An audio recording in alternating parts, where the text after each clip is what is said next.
So nice multitasking, Nancy. Hi, Lisa. Hi. How is everyone? Hunky-dory and a half. Oh, good. I'm at a point where I can't stop, so I'll just listen. Oh yeah, go for it. We'll be sure if we need your input or there's something big, we'll call you back. But Okay. you can listen. Ready. What's happening, Nancy? I'm painting the kitchen. Oh, And I'm at that point where you can't stop, you know? yeah. Well, if you get tired of painting, you can come over to the condo I just bought and help. No kidding. That's exciting. I hate painting. Oh. Where's the condo?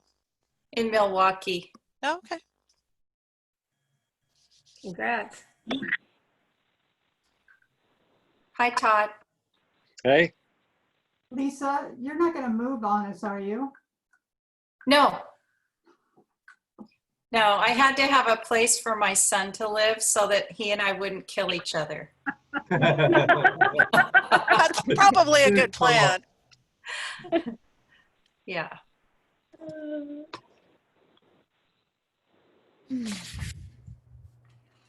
I'm going to go ahead and see who's here.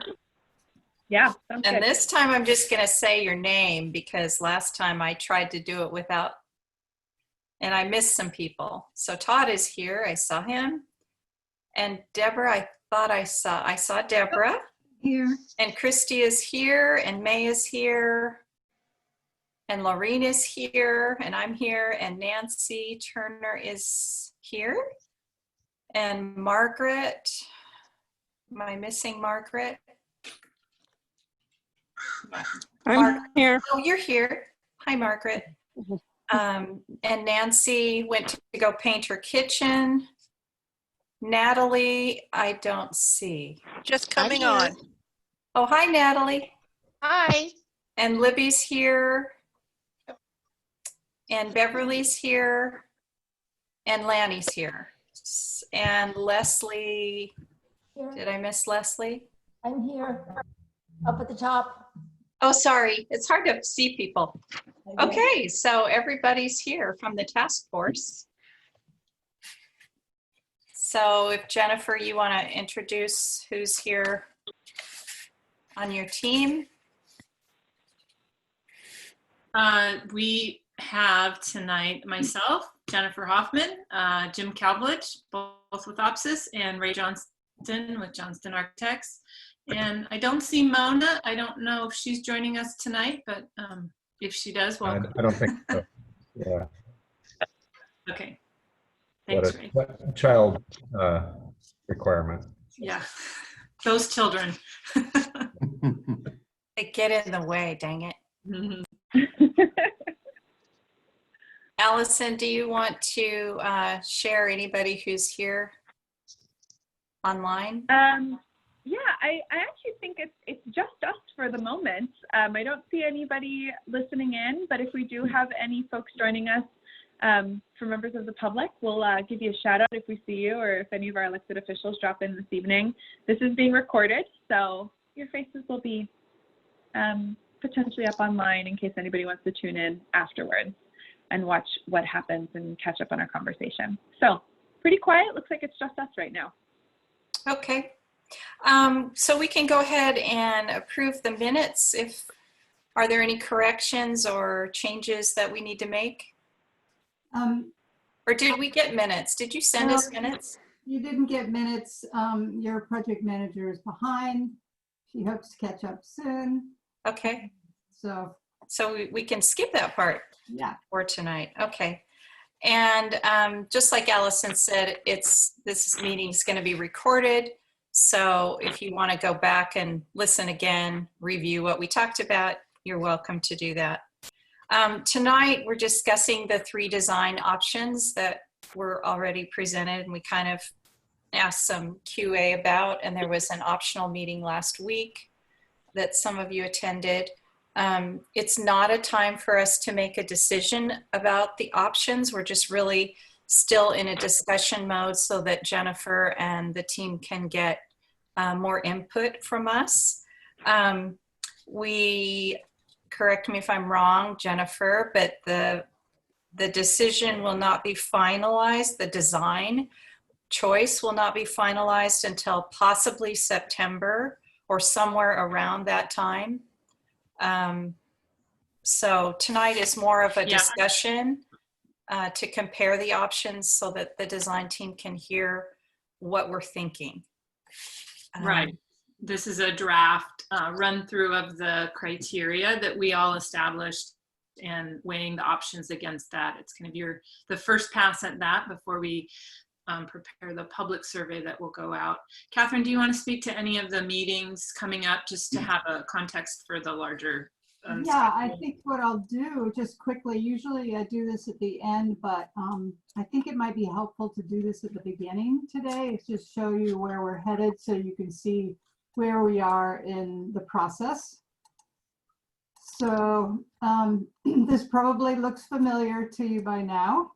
Oops, let's see if I can make it big enough so you don't have to see all that. Okay, so here we are today, June 17th, doing the criteria evaluation. We don't have a meeting next week, so we get to take the week off. On July 1st, we will be having a draft survey for your review, make sure it makes sense to you and will make sense to the public. So that's in 2 weeks. And then it goes out, the survey and open house is out to the public from about July 6th to August 2nd. We do have a board meeting scheduled on July 14th. It would be terrific if some of you could be there. I'm not sure if people can speak during the policy session. Usually it's just staff, but it is Zoom, so it could be easy for you to attend, and I'll let you know more details later on that.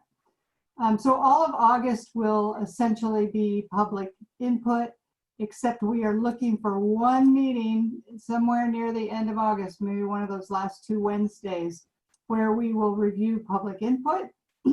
Then in September, we will have a final evaluation with the criteria. And then we will go to the board, keep them up to date. The design team's going to go back to the drawing board, I don't mean it literally. I mean, they're just going to be refining the preferred alternative. So they're not going to be doing big redesign. It'll be a refinement effort to get it ready for the final report and for your recommendation to the board in October. So that's how it lays out between now and then. The next time we meet, I will definitely have an August date for you and a September date for you. And so you can get that on your calendars. Any questions?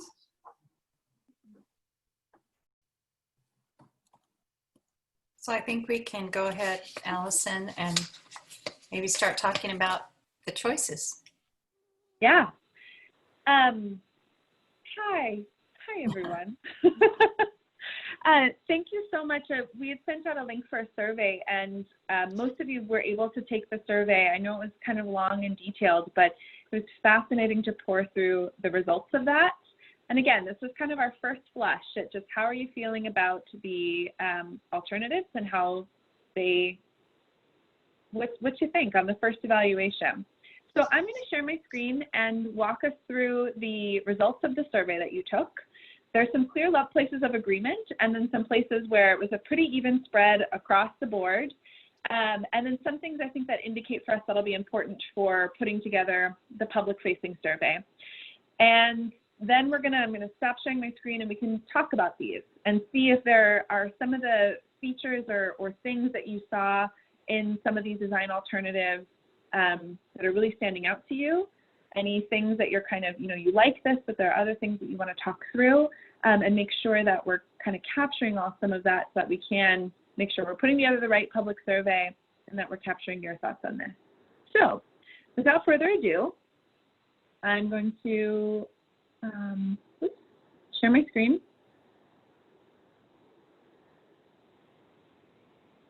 Okay, can you see that PowerPoint? Mm-hmm. Yes. Great.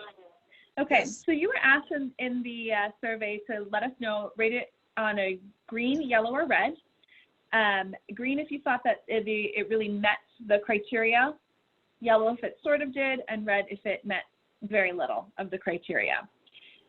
And as we went through the criteria, in this first one on creates a shared sense of community identity, the clear winner here, but the clear kind of, the alternative that emerged in front was that corner entry, option 3. That had the most folks saying that they, really felt that that was an important piece, that really met that criteria. And then you can see that the Portland Avenue got some folks saying green, some saying yellow, a couple reds, and Dartmouth was kind of more firmly in that middle to lower range. So that's what we saw in that criteria. And we have a similar story when it looks at supporting library activities. The corner entry option had mostly greens for this one. And, we were talking about that positive experience for library patrons and staff. And we've talked quite a bit about that in our meetings here and have had Missy weigh in on some of that. But a lot of you seem to feel that the corner entry met a lot of those as well. Portland and Dartmouth had more of a split. You could see Portland kind of edged out Dartmouth, but also had more people saying that this one really didn't do it for them.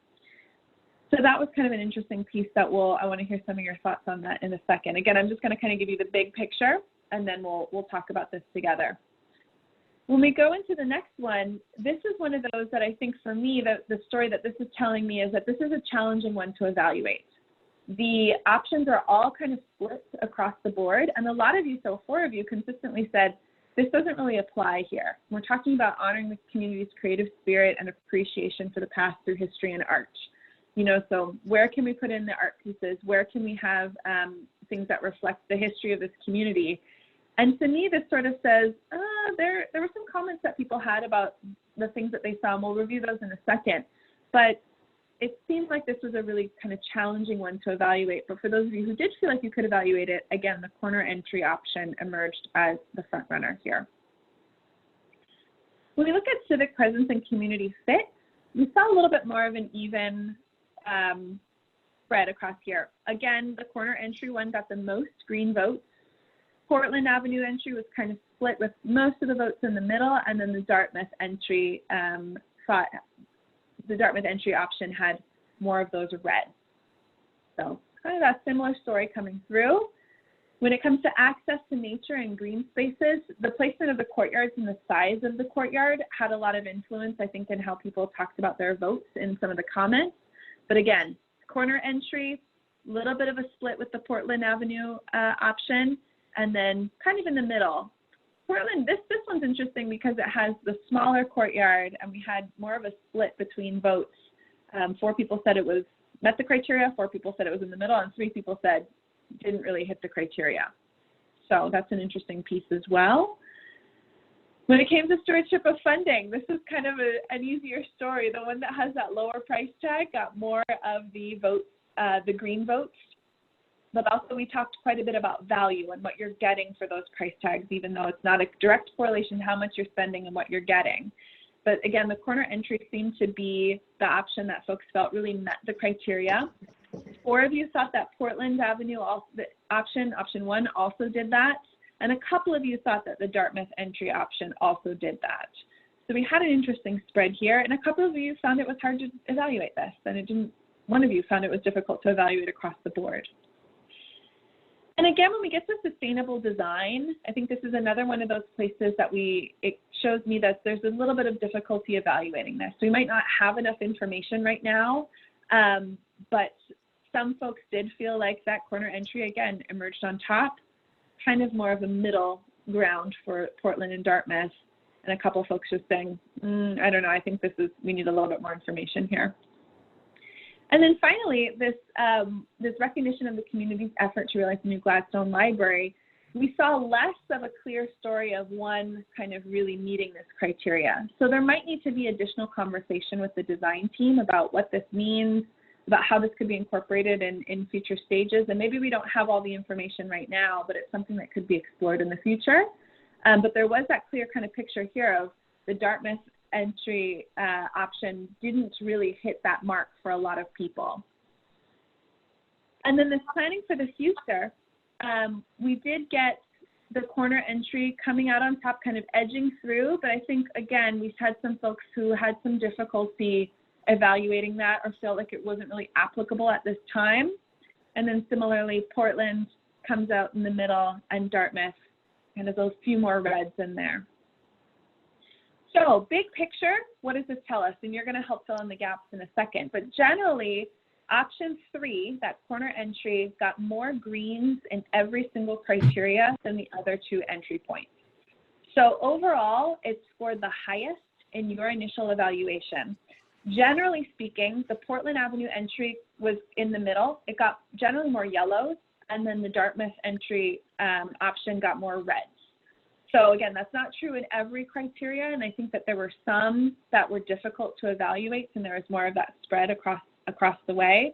But generally, that's kind of how they shook out. Option 3 was the top choice for a lot of people. The Portland Avenue entry and option 1 was kind of in the middle, and the Dartmouth one scored the lowest.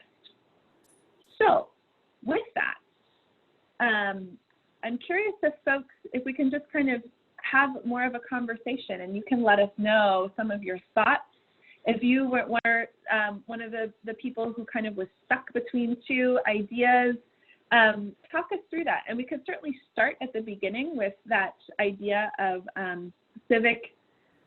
creates a shared sense of community identity. And I know when we reviewed the plans, we talked a lot about the meeting spaces and the opportunities for gathering together. We could start there and then see where the conversation takes us. But I'm curious, for folks who did take the survey, kind of what are some of the things that came up for you and some of the things that emerged as important in your consideration? So Christy, I see your hand. I can see all of you right now, so go ahead and just raise your hands and I can start to manage some of this. But Christy, why don't you kick us off? Well, my takeaway was some of the questions were pretty broad, so it was hard to just, give a yes or no. I mean, I gave a color as opposed to not sure, just because of the design that I was leaning toward. But I think when we had our optional meeting last week, there was some really good design information that came out of that we kind of chatted about, with like the metal outside designs and possibly putting like the Chautauqua tree or other types of Gladstone-ish things on that would really move toward community identity possibly in that, as well as artwork, etc. So I think with that, it gave us a little more information that maybe for those of us who maybe did the survey earlier than that meeting, or that optional meeting, I think there's more opportunity to clarify that. Great, thank you, Christy. And I think we've heard that story from Jennifer and Jim, that this is very much, the process. So the first steps are, what are the bones that we're working with, and then what goes inside those 4 walls of the building, and then what else populates that space. So I'm glad that optional meeting was helpful for you, Christy, to identify some of those other pieces that could come into play. Other folks, kind of how was the process, things that are standing out for you, clear preferences or things that you really, as you looked through it, you realized, wow, this really does not work for me, that you encountered? Yes, Beverly, I see you. Go right ahead.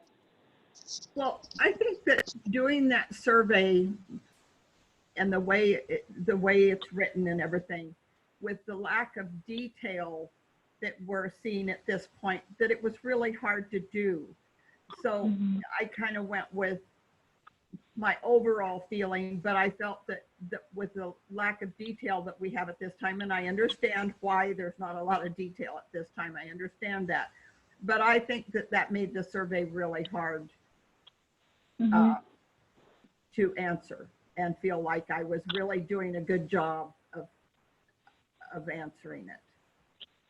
Beverly, I'm curious if you could tell me maybe some of the things for you that kind of made you lean towards your preference. You said that you kind of went with what you were feeling was your preferred alternative, but were there some things that kind of made that one shine for you, or made that one really feel like the winner, so to speak? the one that I felt was at this point the best is option 3. One, I like where the courtyard is and the fact that it could be included in a sense into the space of the library. It would add light and the green space. I liked it better than some of the others where the courtyard or green space was so much more chopped up. I liked where the children's, where the meeting room was in this. I thought that was a good location for it. There are some things I'm not real pleased about. I'm not real pleased about the fact that the foundation store area is like part of the lobby. To me, that's just not workable. It needs to be in some way separated. And so that was a negative on this. But I don't feel at this point with what we were seeing and what some of the things we talked about, yes, will lead us there. But I didn't feel that we had a lot of the sense of Gladstone in it at this time, or a lot of the culture that we feel makes Gladstone in it at this time, if that makes sense. Yeah, I think that does. And it seems like that those kind of, I think in that option, the meeting room and its location to the children's area and its proximity to the courtyard, like that kind of seems to really tell a story of flexibility, which I know this group has talked about a lot, but that's what I'm hearing you say, Beverly, is that really kind of all works for you in that plan. And one of the things that I had a concern about this area, and this was something we talked about in the meeting last week, is the fact that the teen room is right out on Portland Avenue. And we need to really be sure that something is done so they feel safe in that room. And whatever it is, the one-way glass or a screening that lets light in but doesn't make them feel like they're on view, and because they feel, with everything that's happened at this time in our life, they feel threatened when they're on view like that on a main street. And they've talked about that, and we don't want that in the library. Yeah. Thank you, Beverly. Christy, I saw your hand, but I'm going to see if anybody else kind of wants to share first and then get over to you. Yes, Leslie, go right ahead. Yep. I don't think that the criteria were so general. I have an absolute flat out favorite for just all kinds of reasons, but I didn't think that the survey was asking me to say what my favorite was, because it was asking, did it meet these criteria? And I thought that where the criteria applied, they applied roughly equally to all of the alternatives. So I was disappointed that in answering the survey, I couldn't or didn't feel it was appropriate by the criteria that I was supposed to be using to evaluate it. My survey came out kind of, well, any of them will work. And we didn't have enough detail to say what the particulars would be that would make one be a better alternative to the other. So I feel that you should disregard my survey because it is not an actual representation of the fact that I weigh, I think option 3 is superior in a whole pile of ways that I wasn't being asked to comment on. Well, I mean, that is kind of in some ways the difficulty of this, right? Like, you're getting a new library, and in some ways, each of the designs do meet the criteria, but you're right, Leslie, there are going to be reasons that are pretty subjective as to, that might be different for each of you as to why one really shines. So tell me a little bit, Catherine, I see your hand. Leslie, tell me a little bit about what it was for you, a couple of those reasons why option 3 really was the winner for you.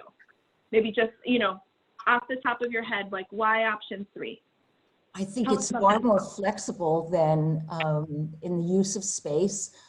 Primarily the whole back area where the conference area is, that can be expanded into the children's area. There are 2 access points to this very useful outside space because of the size of it. I really like the configuration of where the workspace is for the staff and how it relates to the front desk. It just, also that large space, when you walk into the library, it just is, it's so unexpected as being this amazing courtyard that I envision being out there that's visible to all areas of the library. I just think it's,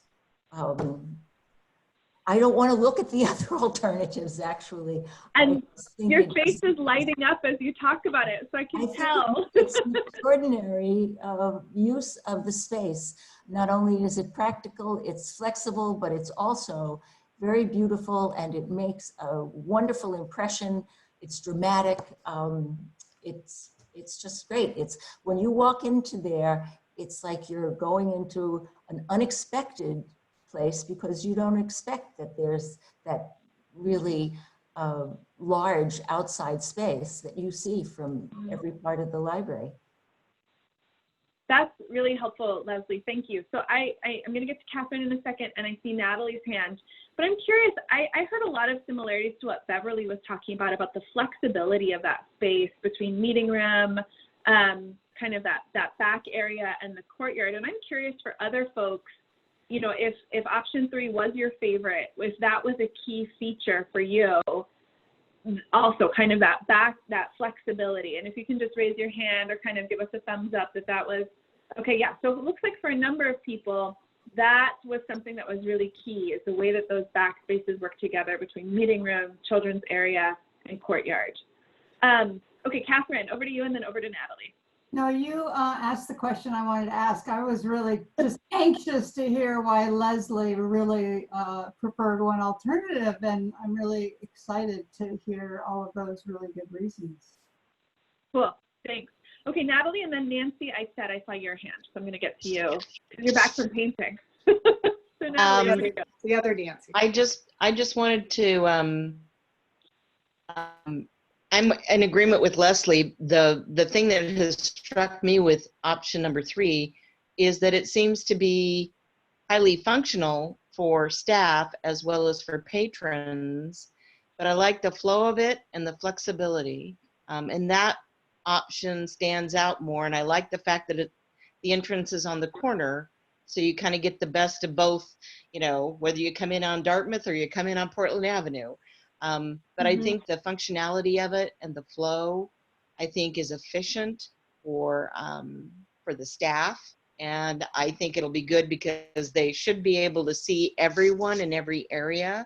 And I know that's very important, and why being only on one floor is the criteria of why this is having to be built single level. So. Yeah, I saw Mitzi's head nodding a little bit during that part. So, okay, Nancy, and then I see Todd's hand. Okay. Is it this Nancy? Nancy's at one. Nancy. Okay. Hi, Nancy. Sorry, my mistake. Nancy, I said, and then Nancy Turner.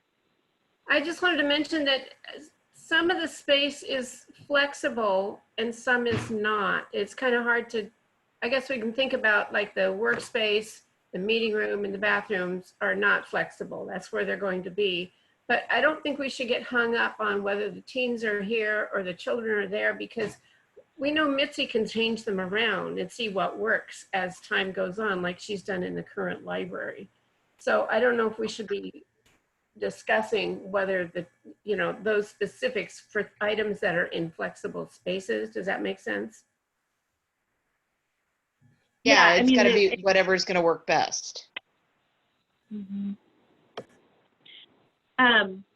Let's go Nancy Turner, because I did a Nancy 2 for 1. Nancy Turner, Todd, and then Deborah. Okay, I think I agree with everyone else on the flexibility. And I think I liked that one because the children won't be there if there's an evening meeting or a presentation. So it won't be impacting the children's area if there's a whole lot of adults in the library for another purpose. Whereas during the day when maybe the big adult drive isn't there, it's more children oriented. So I guess that was one of them, plus the courtyard. And I like the outside design of it better. It didn't hit me as just another brick flat wall building. And as I walked by the city hall today, it was just like, oh my God, so gag. It needs something that makes it more appealing. I also noticed on Clarendon, on the sewer grates where the stormwater is going down, there's the tree symbol on the new sewer grates on that one. And I hadn't noticed that. So that whole tying in of the tree concept in that grate would be really a nice feature. So that's my thoughts. Thank you, Nancy. And that got a little thumbs up from Beverly too. So, okay, Todd, over to you.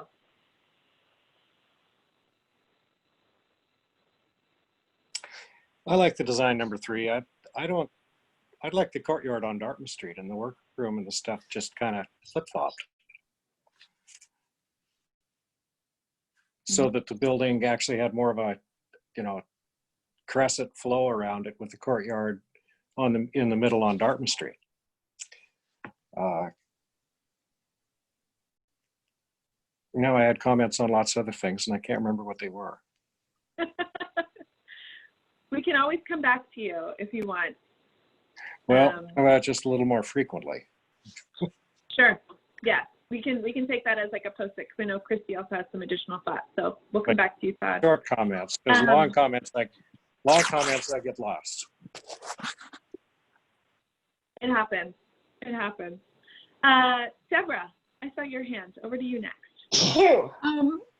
I liked option 3 of what everybody else has been saying, but especially because of where the courtyard is. Because I think that will give a really, open and, natural look to the whole library. And it will, because you can see it from everywhere.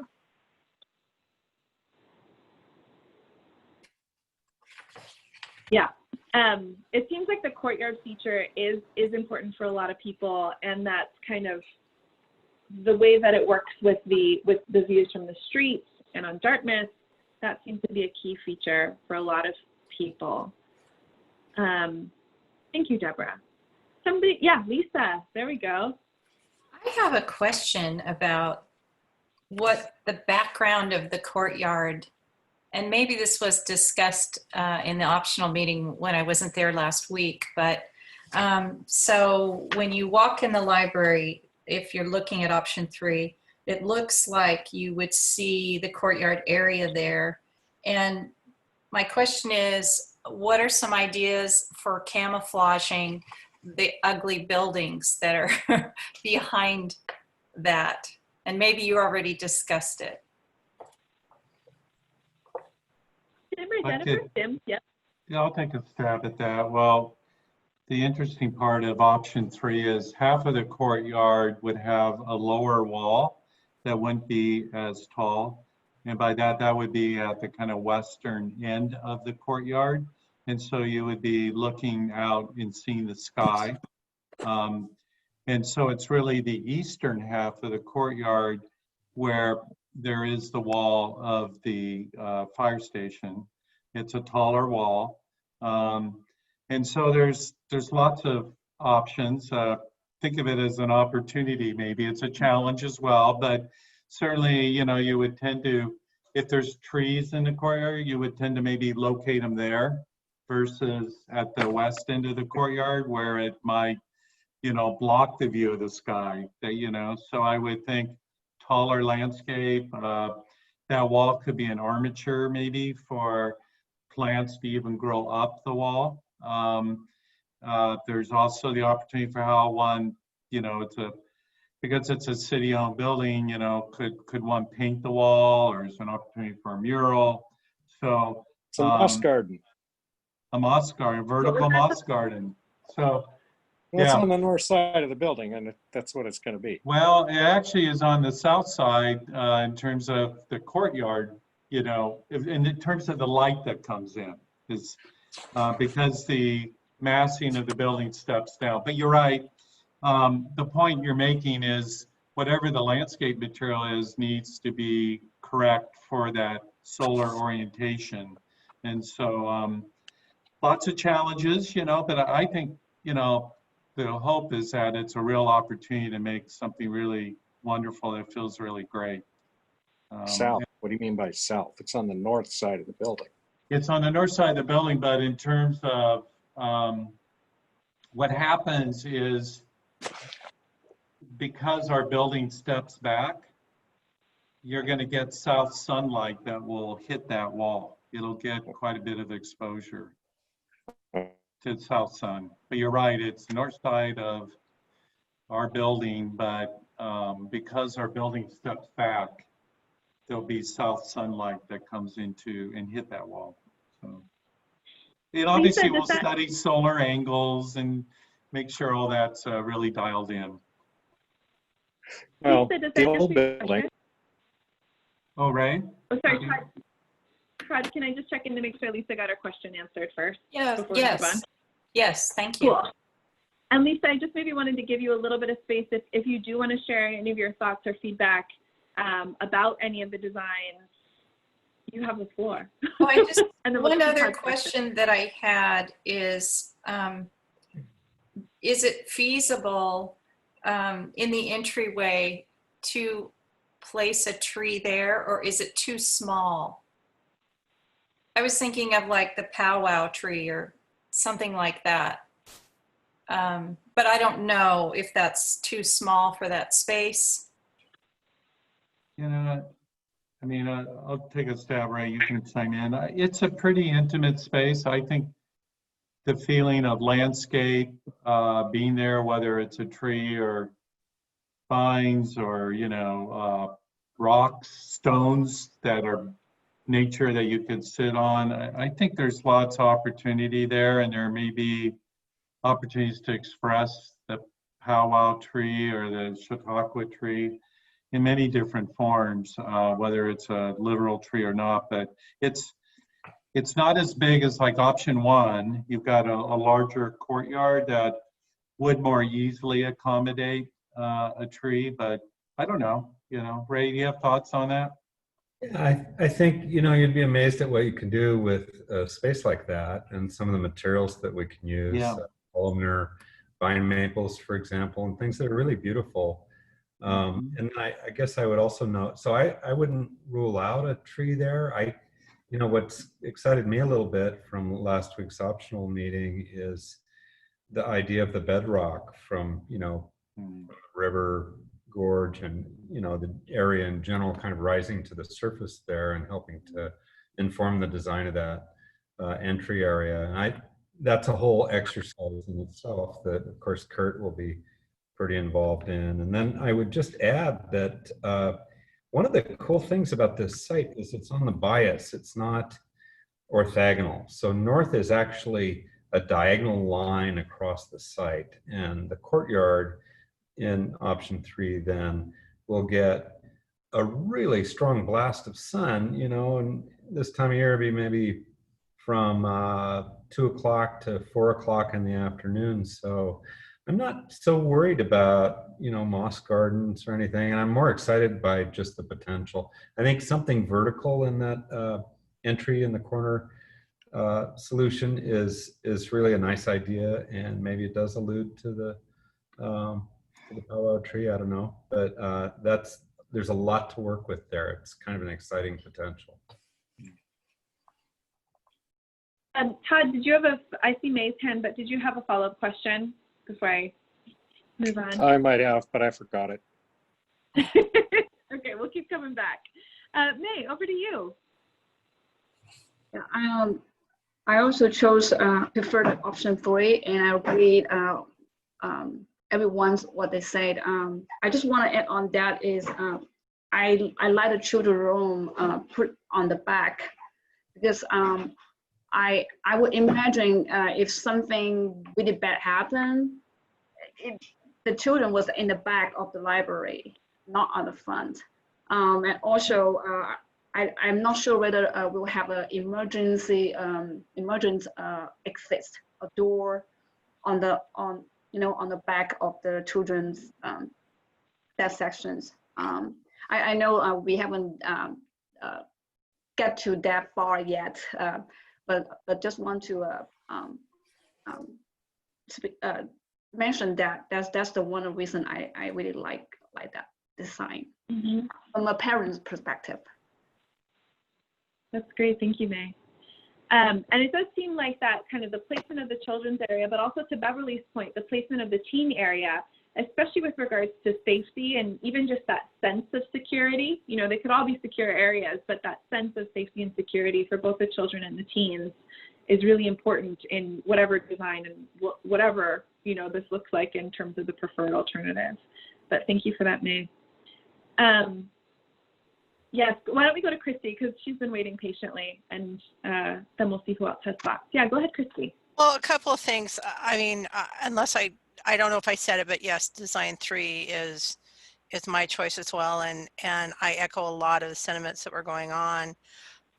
In terms of landscape, when I hear the word trees and things like that, I have a concern because we're looking at a building that we hope is going to be around for 50 years or maybe even longer.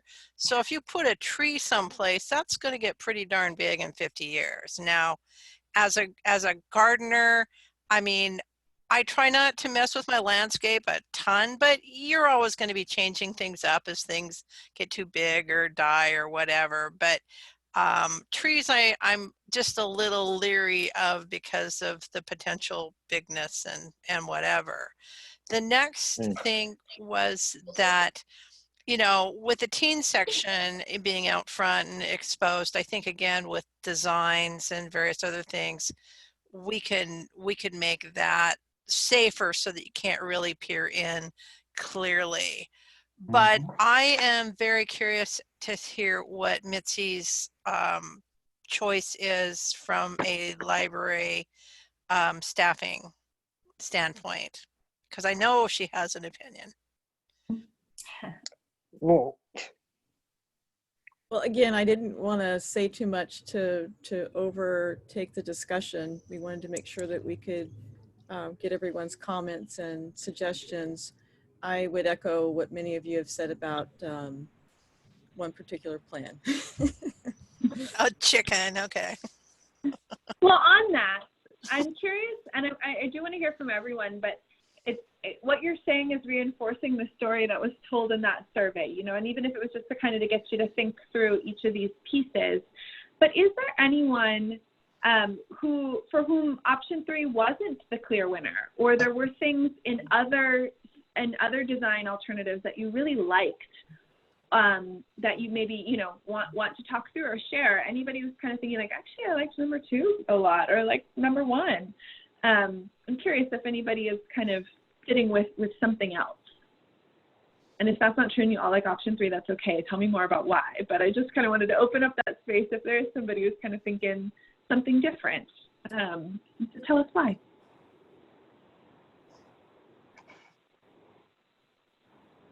Okay, so I'm not seeing any hands there. So I'm going to assume that a lot of you liked option 3. So from some of the folks I haven't heard from yet, maybe Libby, I can pick on you. I'm curious kind of what your thinking is and what you're sitting with. 3 has been my choice from the beginning. When we were originally playing with paper dolls and moving things around, I really like the idea of the welcoming appearance of the building from both sides of the street, from both angles. Just from the, you know, it's more inviting from both sides. A lot of the other everybody else has talked about I like too, but that was kind of my initial preference. Thanks, Libby. Lanny, you're right underneath Libby in my view, and I haven't heard from you yet, so I'm going to call on you next. Okay. Well, I pretty much agree with what everyone else has said. I like the corner entry because of the welcoming. I think it just makes a nice, no matter where you park, it's convenient. I like where the children's room is, and I agree with May. I think that's the safest place for the children is in the back. And I like that it's next to the meeting room. I just found it to be the most open and the one I thought would be the most flexible, because we know as time goes on, there's going to be different needs in the library. What we need today is not going to be the same in 10 years. And I think that one has the most possible for flexibility. But 3 was my definite favorite. The only thing I didn't, well, the main thing I did not like about 3 was the exterior, but I liked the interior the most. It was my favorite by far. That's great. Thank you, Lanny. Margaret, yes, over to you. Sorry, I had to get off of mute. What I also chose option 3, and because I think that it's more convenient for the librarians for workspace because they can see throughout the library. And I like the courtyard where it is because I think it's secure. I'd hate to see it off of one of the streets where somebody could get into it without going through the library. And the only thing I really didn't like about, like Landy, I didn't care for the exterior that well. And I think there needs to be something more done with the foundation space for the book sale. Okay. So again, that idea of some of the exterior questions that we've heard, and then also the point that Beverly made about the foundation space in the book sale. I'm curious, and well, actually, I'm going to save that question, and I want to go to Lorene. Lorene's been sitting there at a beach, enjoying herself, having a great time. Oh, you're on mute, Lorene. How's that? Can you hear me? There we go. Now we can hear you. I also really liked 3. I like the idea that it's kind of like a secret garden.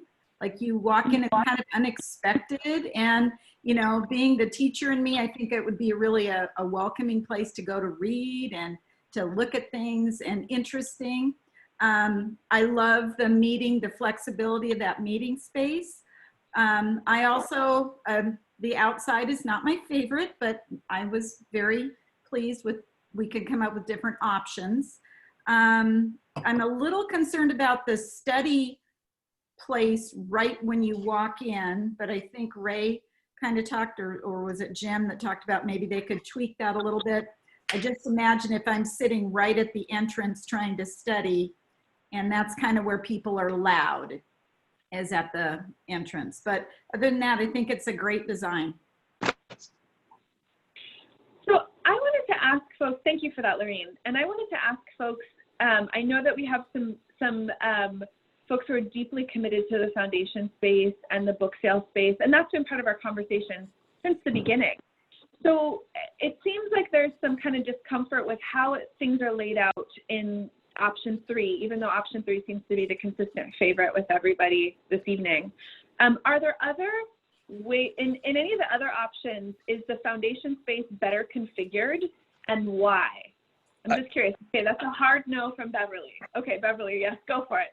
Well, no, because basically in all of the options, it was part of the entrance, and that, unless it's separated in some way, that is not going to work with how we've perceived it. And it does need to be near the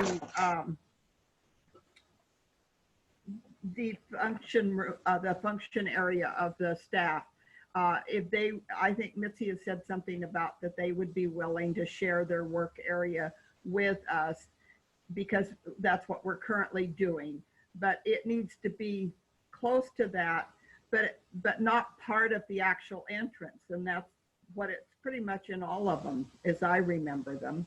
So in a perfect world, where would you like to see it? Well, I have a comment on that.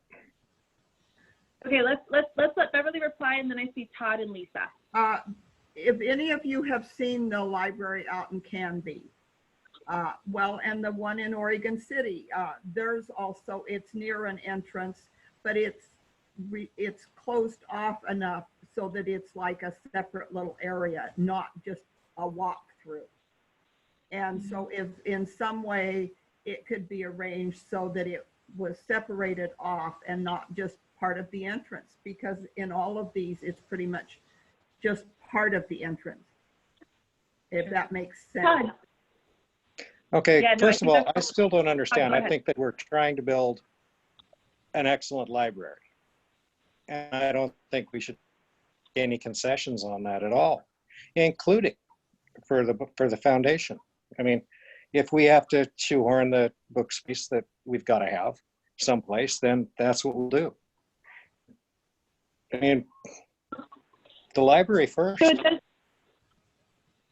okay, so I want to hear from Lisa, and then I see Lanny. And what I'm hearing here is I think what I'm understanding from Beverly is that the way that the foundation is currently operating, it needs to have a little bit of separation and to be able to be kind of its own enclosed space. And the location of that is important for how the foundation currently functions in book sales and other things. And I think, Todd, what you're saying is that you want to be sure that that's not a trade-off into sacrificing another function of the library Correct. in order to make use for that. Okay. Lisa, over to you, and then Lanny. So I was just trying to remember when we went and toured the library as a group, was the foundation library in the entryway? That's how I remember it. It was in the entryway, but it was not part of the entryway. It was a separate little room with a doorway going into it. right. So it was a little room off of the entryway.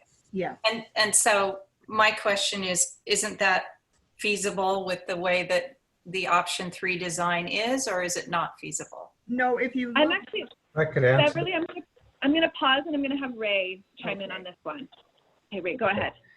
So the area that we show with the foundation bookshelf is roughly 10 feet by 14 feet. We haven't designed that vestibule or anything, but that is actually larger than the Cascade Park book sale area, which is more like 8 by 12, if I remember right. So the detail of designing for the foundation, the sale area, there is the area available, and we just haven't dug into how we detail that and carve it out.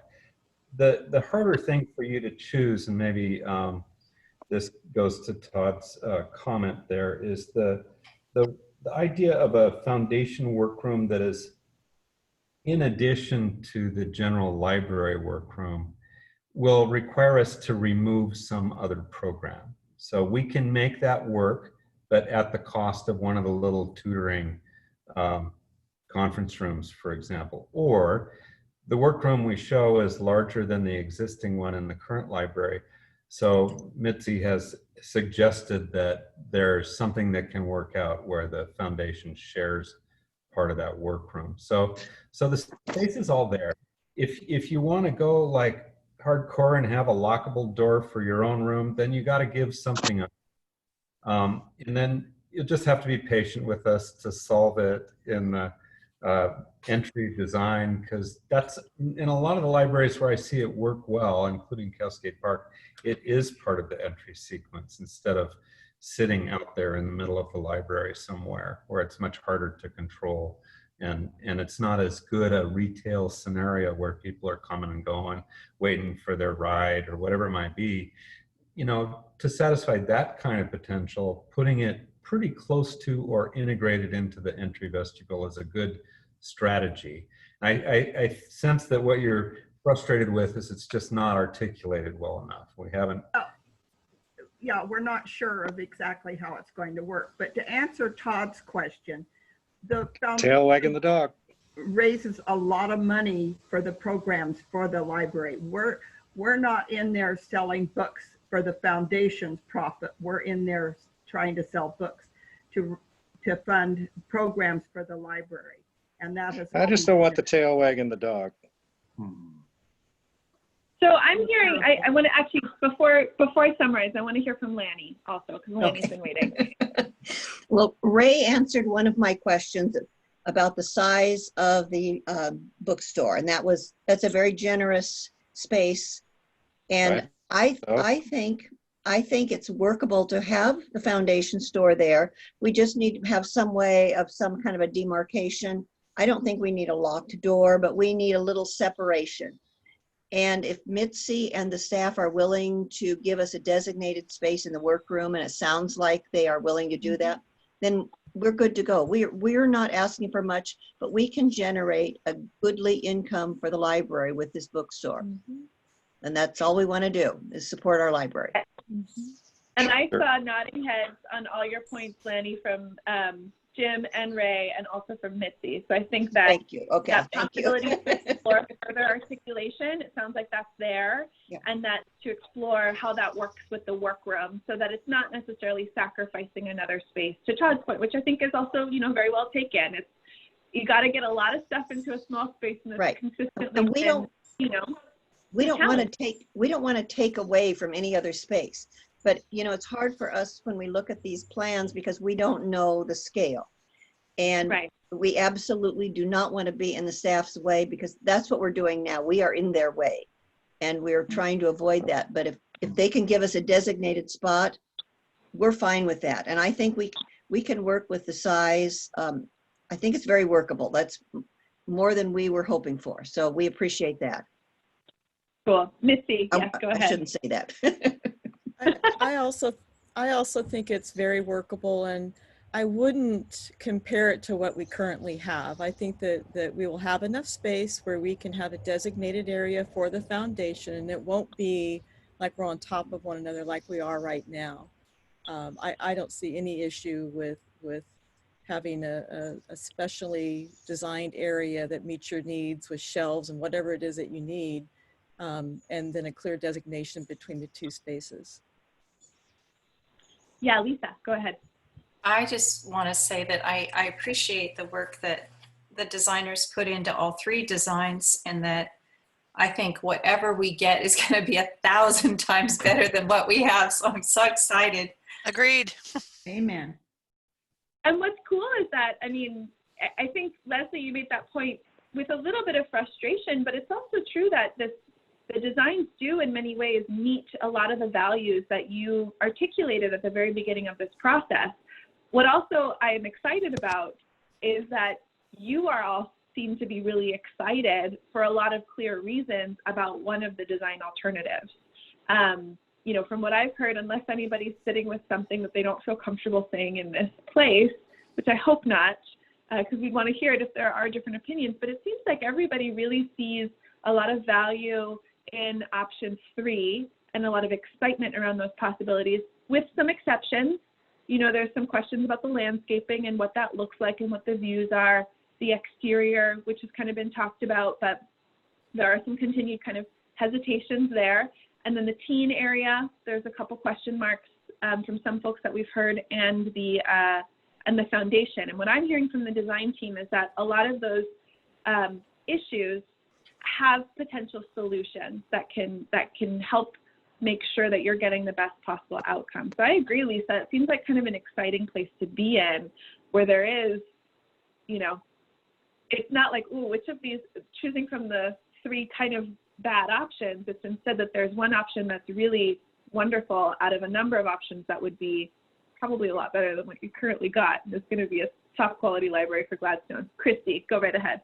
So I just want to make a little comment that in general in life, whenever I am provided with options, I never pick the least expensive option. So to have option 3 being the least expensive and the one we like most, I think speaks to the excellent design that was done on this library plan. Oh, I think it's a conspiracy. Mixed feelings there. So maybe if there's a final call, I think we heard from everyone, but if, you know, Todd, you're sitting with additional questions, or folks have additional comments that they want to make. Again, this is kind of the beginning of our conversation. There's quite a bit of consensus. But yeah, go ahead. I do have a question. Yeah.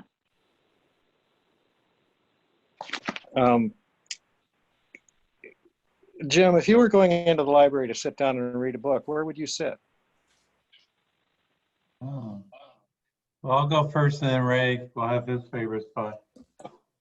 I think in a library, you want to have a variety of kind of micro little neighborhoods within it with different character. That's a good library in my mind, and you can pick and choose. So I'm an adult, but I mean, to have an area that feels like it's appropriate and has a character that children feel comfortable or teens feel comfortable. In terms of this library layout, yeah, I'd probably sit and look into the courtyard. Or, you know, I might be working on a computer. You know, there's a computer technology table. There's a lot of micro spaces within it. And I think as we get more into design, there'll probably be more of those that come out, you know, that you still have that sense of a grand space, but you can find your spot, you know, because it depends on your mood. You know, my mood changes. You know, sometimes you just want to feel a little more reclusive, and sometimes you want to be kind of out in the open. And I think all of those qualities are important for a library to create. I know, Ray, what's your favorite spot? I actually, the one with the rocking chair, I think, right next to the garden.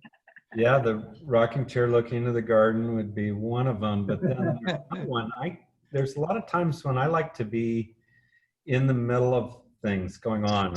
It's helpful for whatever I'm doing. And sketching, for example, I like to have stuff going on around me. So those counter seats looking out onto the street might be kind of cool that way, where I could see people coming and going and traffic flowing, take a break from, you know, whatever I'm focusing on, you know, every 30 seconds or so.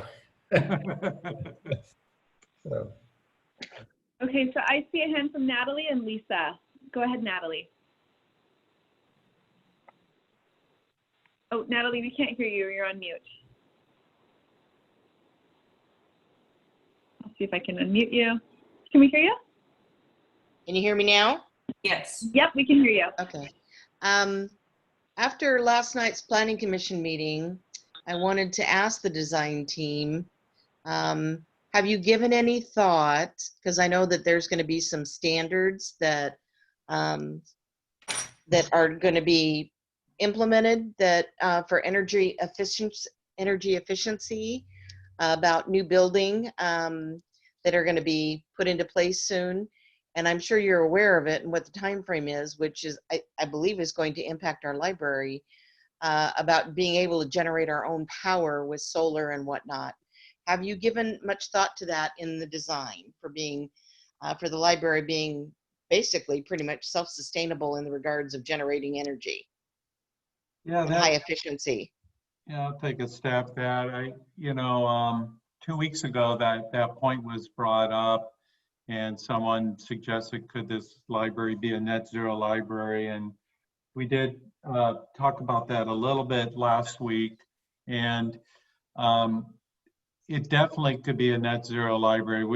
We've done several net zero projects, so we're familiar with what it takes, and we have a mechanical engineer that's, you know, a real leader in sustainability.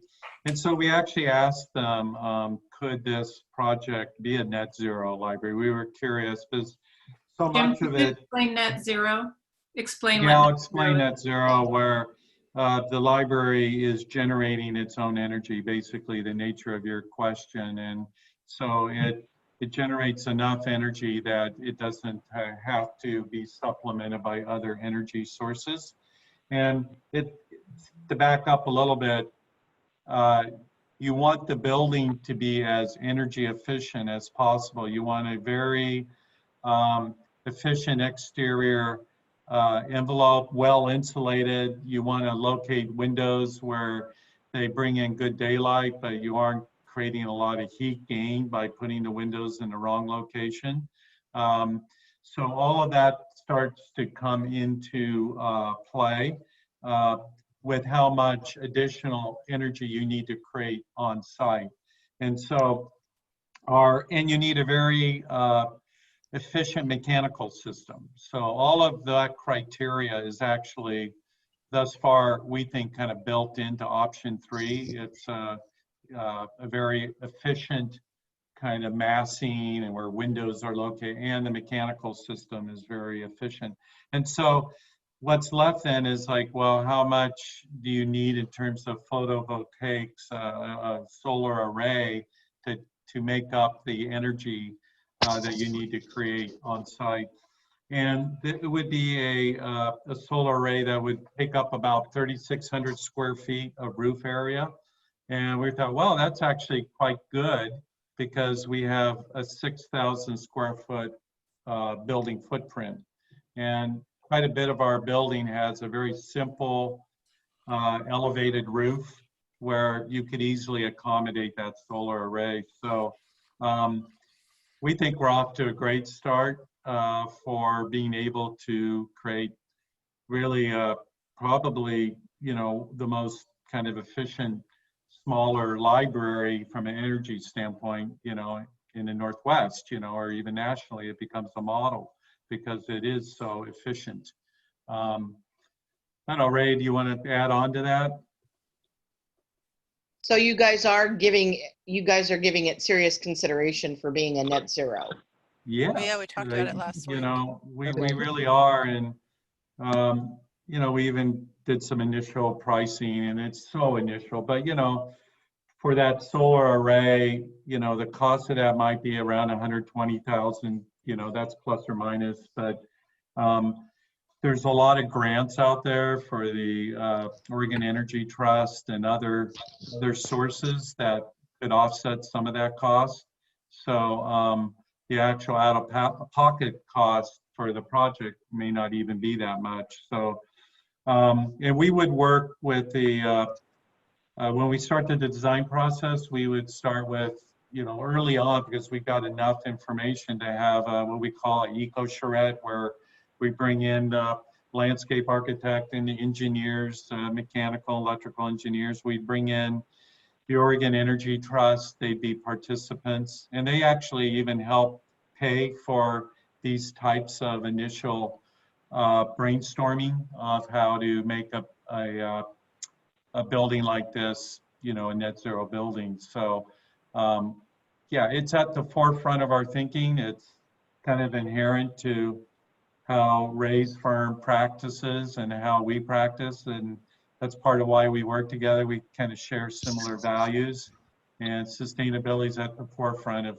how we practice architecture. And so we see it, I'm going on too long, but lots of opportunity to make this a very energy efficient building. So I would just add, like I think the way we are set up to handle daylighting and to minimize lighting loads is exceptional. You know, sometimes that's kind of forced, and I don't think we'll have to force it. It's going to be a fun thing to solve for. And then the rest, you know, we will pay a lot of attention to how stormwater is handled, and materials, using recycled content material. These days, all the carpet we use in libraries is generally recycled product and recyclable and low VOC, so it doesn't off-gas a lot. So all of those things are kind of in our DNA, and usually we have to, you know, work pretty hard to achieve them. But I think what Jim's saying here is this is a really rare opportunity to hit a lot of these items in a pretty reasonable way with a low cost.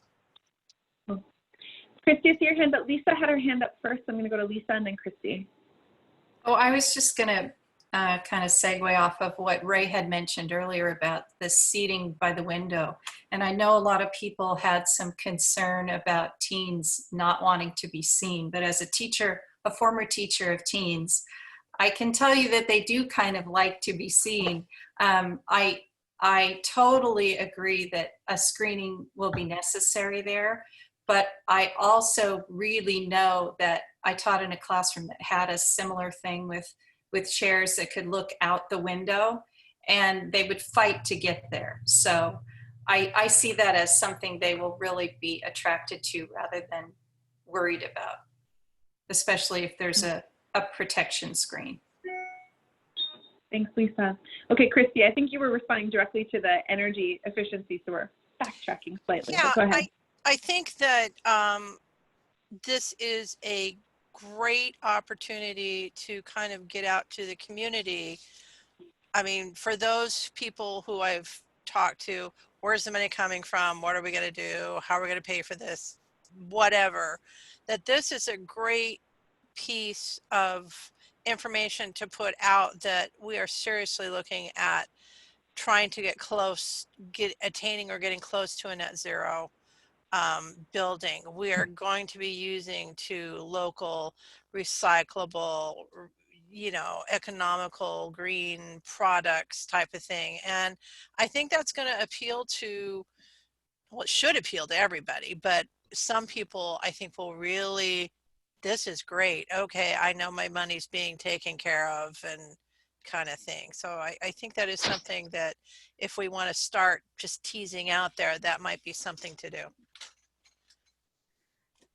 I might just add one comment, it's somewhat related, not so much directly from the energy standpoint, but we've also last week talked a little bit about, the warmth of a wood interior and a wood structure. And there's Clackamas County has an initiative to use local wood products, and there's some very interesting systems now that we have several projects being built out of. It's called cross-laminated timber. It's kind of a high-tech approach to wood, and the construction goes up very quickly. There's not much waste. It's a carbon sequestering material, so it's the wood soaks up carbon. It's a local renewable resource. So anyway, it's a really interesting possible way to build the building, and if you can expose that wood, it really brings a lot of inherent warmth to the space. And they actually, now we're doing projects that even have integrated acoustics into the panel. They take the panel and they create these kind of recessed ribs in it, and it actually performs acoustically at a very high rating. So you have acoustics that are integrated into the actual structure. So lots of opportunity to do some neat things. Well, so I'll maybe open up some space. I want, before we move into our kind of final logistics of the meeting, I want to tell you a little bit about our thinking about the public survey. We've talked about it, and we're going to really deep dive into that in our next meeting. But just some of the concerns being raised that I heard, I wanted to respond to those. But I do want to give folks, other opportunities and things you want to share. Again, this is the beginning of our conversation on what you like and getting to voting on a preferred alternative. But other thoughts, considerations, hopes, dreams, fears, ideas from task force members? I think this has been really helpful to kind of understand what you like and why. Okay, Lisa, yes, go right ahead. All right, I just have one other thing I was thinking about throughout this, since the people at the beginning started talking about the survey. I think it was Beverly and maybe Leslie saying that it was difficult to take especially in some parts, to take that survey. And I'm wondering if we could, for the public, for the survey that actually goes out to them, if we could incorporate some of the questions that were from maybe the earlier survey when the public input was put out there, if maybe that would help clarify what people really like, or something really more specific to the plans, rather than so generalized that people don't really know what the question's asking. Right, that's a great point, Lisa. So I'm going to deep dive a little bit into the next round of outreach and give you a little bit of a teaser for the next meeting. We have been putting in a lot of work on this. I think I was with Catherine and Jennifer for maybe 4 hours today, so we're now best friends. But because of the circumstances that we're in and some of the limitations we have with meeting in person, we're planning what we call an online open house or a virtual open house.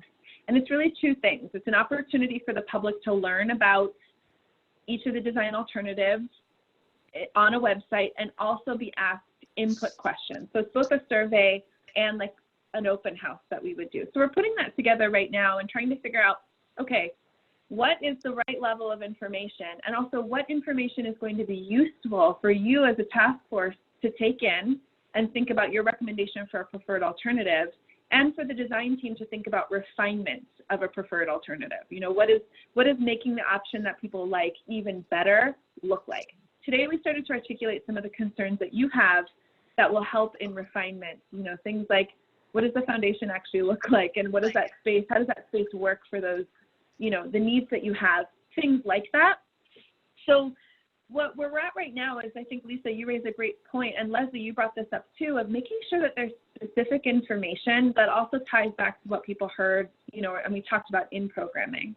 So we're taking the criteria statements and those considerations, which are quite broad, yes, and we're breaking it into what does this mean for specific spaces, and then designing questions that will ask people to, you know, do some kind of rating of each of the schemes based on some of those features, but really trying to help them understand, okay, when we talk about community identity, a big piece of that is the meeting space and the flexibility that you all talked about today as being really important. So highlighting those for people in ways that they're really easy to understand and in language that's easy to understand. We have not totally locked this down yet. So I can't give you very specific things because we're working through, I mean, we together went through hours of presentation, you have packets, we've talked about this a lot. So it is a little bit of a beast to kind of get all this information dialed in. But next time when we come together for a meeting, our hope is that we can show you the draft of this and really make sure that we've got it right. You know, that it's something that will be easy for community members to participate in, that the language seems right. My goal is always, if I can, like 8th grade reading level, right? Let's make sure that these are words that folks can understand in, you know, terms that anybody taking this, including teens, can understand, you know, so that we can really get that wide participation from the public. I know before the meeting started, we were also talking about some misinformation that's floating around out there, and Beverly and Natalie both chimed in with some of the things that they've seen on social media platforms. We want to be sure that we're giving the public accurate and meaningful information and input points that will help you make your recommendation and also help the design team think about what's best going to meet the needs of this community in a preferred alternative. So I hope that kind of whets your appetite for what's to come next. Christy, I think I saw your hand, and Deborah, you also have a hand, so I want to hear from you. So is it necessary to present all 3 designs at this point, since we've pretty much reached a consensus that number 3 is our choice, and that there was one design that was clearly in last place? Because we were kind of, I mean, I maybe winnowing it down to 2, but you know, you're splitting votes and things. And if we've kind of already decided, I know that I'm not going to change my mind. Well, I want to put something forward for you to consider in public involvement processes. You know, the goal of public involvement is to ensure that as many community members as possible have an opportunity to weigh in on public decision making. You are a representative body of the community. You do represent different interests and folks who serve in different capacities in different advisory bodies, but we've talked about this before, who is not present in this space and who are the people who are not part of this group. And I think the instinct is, let's give the public the information and let's reach out to some of those groups who are not present in this place and ensure that they have an opportunity to weigh in. Oftentimes what we get is that the public really kind of comes to the same decision. You know, if one is a clear winner for a lot of the reasons that you've articulated, and we can make sure that they have that information, they'll often validate what an advisory group kind of says, you know. But it's a good gut check for you as a group to think about, are there things that other groups are telling us are really important to them that we haven't considered? And so I would maybe just encourage that we do take all the designs out to the public to ensure that everybody has an opportunity to weigh in, and that those voices are reflected in your decision making, as well as what's forwarded to the Board of County Commissioners, to ensure that anything that you maybe didn't consider, if you don't speak from that personal experience, is also reflected in what gets chosen. We had a piece of public comment come through for the Concord project, which I'm also taking to heart in this, and just really encouraging that we are intentional about reaching out with people who are experiencing disabilities, and that make sure that any design that's chosen is really going to work for people who are using mobility devices, or who are using wheelchairs, or who have different cognitive, experiences. So I hear that, Christy, and I also want to gently encourage us to broaden the outreach as much as possible to make sure that we get that really robust conversation, and that you can take that and continue these conversations when you have some of that info from the public. I suspected that was going to be your answer, but I just thought I'd throw it out. You got my Well, feel. if we had 5 people like the corner design and 2 people liked one and 3 the other, present all 3, but everybody likes the corner. I mean, it'll help you ultimately, hopefully, make a decision that really meets everybody's needs. Whether or not you change your mind, I don't know. Deborah, over to you. Well, I just want to, maybe next time you can describe who the public is that you're reaching out to. Being in the service area, but not living in Gladstone, over the years, and I'm not saying that you would do this, that we have heard about so-called outreach, but it's only to Gladstone residents, and 40% of your service area are not Gladstone residents. So when we meet, maybe you can give some input into how you're going to reach out. Yeah, that's great. We absolutely can. Catherine's also nodding, so that's a good indication. Okay, other comments from folks? I know that's kind of just a teaser for next time, but I wanted to make sure that it's kind of honoring what a lot of you were saying about it's hard to take those criteria are hard to evaluate these on, and we really are striving to make something that has a little bit more detail and a little bit more clarity for the public so that they can weigh in, and just let you know that you did have a really hard task, and I'm sorry. On the survey that you're sending out to the public, would it be of any advantage or disadvantage to say this project or that project is more easier to have a net zero or a more energy efficient design than the others? Is that a piece of information we would want the public to have? Maybe look to the designers on this one. What I'm hearing is that kind of all of the designs have a lot of these possibilities that you're talking about, Jim. I think that's somewhat true. I think again, that we talked about a little bit in option 3, the massing and the location of windows and the possibility to create some solar protection of those windows. It's set up to be a more efficient building than certainly option 2, Dartmouth. Even though it has all the south orientation, there's some real concerns with glare and is that really the right type of light for a library, and mitigation of that. So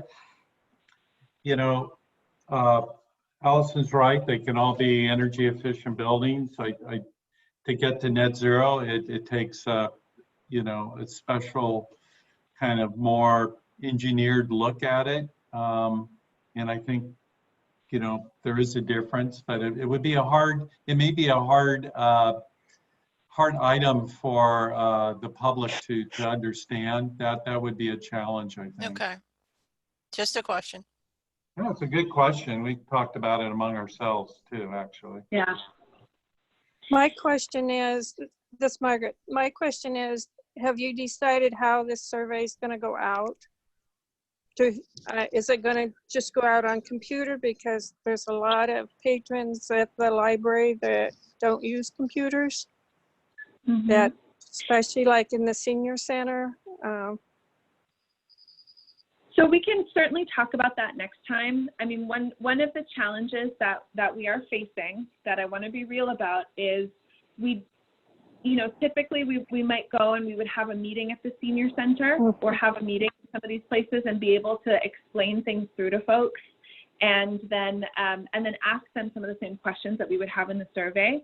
So we're in the process of identifying right now kind of who those groups are that we feel are not really represented, or who have been historically underrepresented in some of these processes, and thinking about ways that we can reach out to them that will work for them. We didn't have a lot of success in our last round of outreach with paper surveys. We did them and we put them out, and you helped us with that, and we didn't get a lot of them back. So we want to be sure now that, because things are different, and even just setting up some of these Zoom meetings and the logistics of that presents different challenges, that we're focusing our resources in places where it'll really get you the best feedback possible. So Margaret, I really appreciate that, and I think we'll pick that thread up next time and share with you our thoughts on what to share, and where we might have more of a one-on-one or a personal touch with some groups, and where we might just really encourage people or make it easier for them to participate online. So hold that thought, and we'll pick that up next week. Is that fair? I can't see your videos off, Margaret, too, so I apologize if you'd had your hand up for a while. I can't see you. It's okay. Cool. So it is 6:55, and as of right now, we don't have anybody attending and observing our meeting. So I don't know if we need to do any public comment, but if you're watching this recording and you'd like to submit written public comment, please do, or come join us at our next meeting. So Lisa, I'm going to turn it back over to you. So unless anybody else has last comments or questions that you want to say before we close, we can close and see each other again on July 1st. Well, I would like to comment on one opportunity. If you want to get comments from people, I can share the Port Avenue today and Gladstone citizens, and I keep going to. Todd, you were cutting out on part of what you said. Could you repeat that? I set up a chair down at the end of Portland Avenue the other day and got collected signatures. And about 300 people walked by there. It was a ridiculously high number of just a constant all-day parade. If you wanted people to learn about it, that's where you put your stuff. So would you be willing to sit there in that chair and hand out paper surveys? I would. Okay. Thank you for that. And let's definitely pick that up. On that, Todd.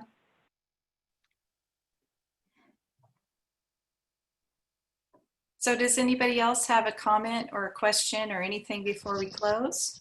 Just one other alternative. I know when we got our water bills, there was a survey in that for the new design of the trolley bridge or whatever it was.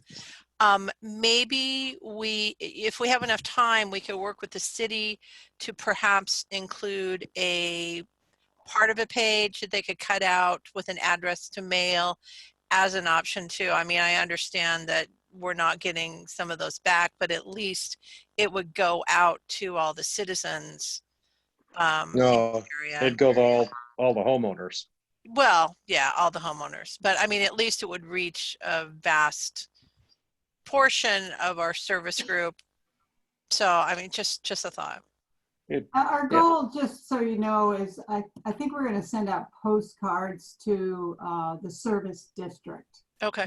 Is one way we're thinking about reaching out. So that would mean everybody gets something. That would work. We should also post it in the city newsletter. Yeah, about how to obtain a paper copy and or go and download it off of the city website or go to the library. Yeah, that's where I was going for. And well, and the library may not be open yet, so. Yeah. And I do want to pause that. Like, these are great, and I really want to dive into these next meeting. Okay. I'm sure other folks have thought. So thank you. I mean, again, thank you. But we're gonna do this. Our whole meeting will be around this. So I want to make sure that we're getting all your thoughts and ideas, and that I'm able to capture them in ways that make sense in my mind. But thank you, Natalie and Chrissy and Todd, for your suggestion. So July 1st? Yeah, so we can be thinking about giving some input regarding how to get public input for the July 1st meeting. So with that, we're ready to close. Thanks, everybody. Bye. Goodbye, everyone. Bye. Thank you. Bye. Have a good weekend. Oh, it's only Wednesday. Have a good week. Have a good week. Oh, you crazy kids. All right. Have a good one. Bye, Christy. Thank Bye. you.